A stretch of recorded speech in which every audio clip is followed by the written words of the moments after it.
The wild horse rule originated out of the fascination with the wild horses found in the south of Namibia. They are majestic animals that can cause much chaos when close to a homestead. In the same way, we have wild horses in the form of rules impacting our thinking that cause just as much chaos in our lives. The wild horse rule consists of a set of 3 rules which I will discuss in detail within the next slides. The first impact that the wild horse rule has impacts our belongings, our relationships, and even our thoughts. It is a natural law. This natural law controlled Katharine Hepburn. When she was young, she was still in her prime. As she grew older, she probably was still extremely beautiful within, but without, she was not as beautiful anymore. And as she became even older, her beauty faded even more. This is proof that if we use cream and some more cream, we will become older and deteriorate in beauty. It is also true for our livestock. This prime bull, if we don't care for it, if we don't look after it, it will deteriorate. And it might even end up on somebody else's fire. But for some of us, this is a more beautiful picture than the bull alive. So this is why I put the extra picture in, just to make the point. The same rule also controls our beautiful vehicles. Like this bakkie. If we don't care for it, if we don't look after it, it would end up as a donkey cart, which might be a little bit of an improvement, since I don't know many people that have managed to flip their donkey cart. But it seems like I overestimated the stability of the donkey cart, as can be seen in this video clip. This same rule impacts our relationships. We all know that our relationships at work and at home deteriorate if we do not work on improving them. Our thoughts are also impacted by that natural law.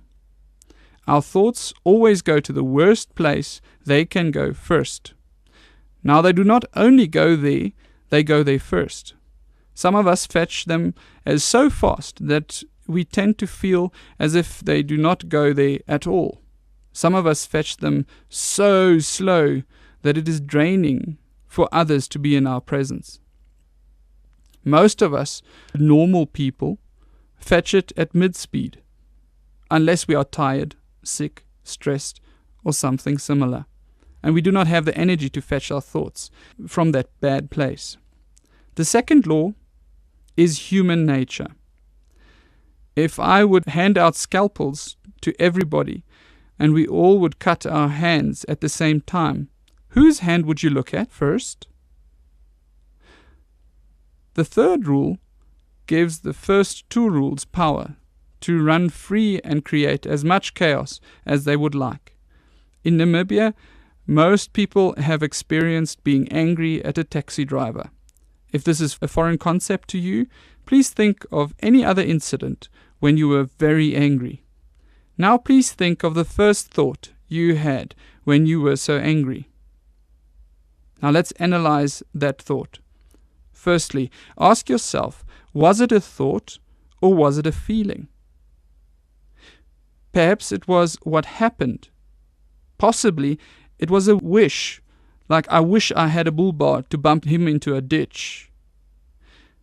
It is very seldom that someone mentions the worst message about themselves in this instant. This is the third rule of the wild horse. When we look at our complete mind or thought world, it can be divided into a conscious and a subconscious part. The conscious part we know about, the subconscious, consists of things that we don't know that we're actually thinking, but they still impact our lives. This is where the wild horse grazes. It is due to this rule that people do not get victory over their emotions that result in destructive behavior.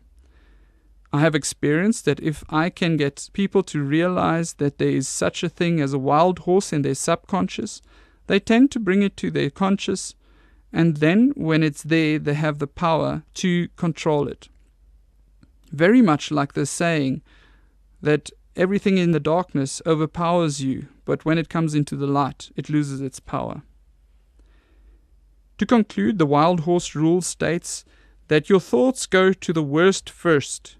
They go to yourself first, and you do not realize that this happens.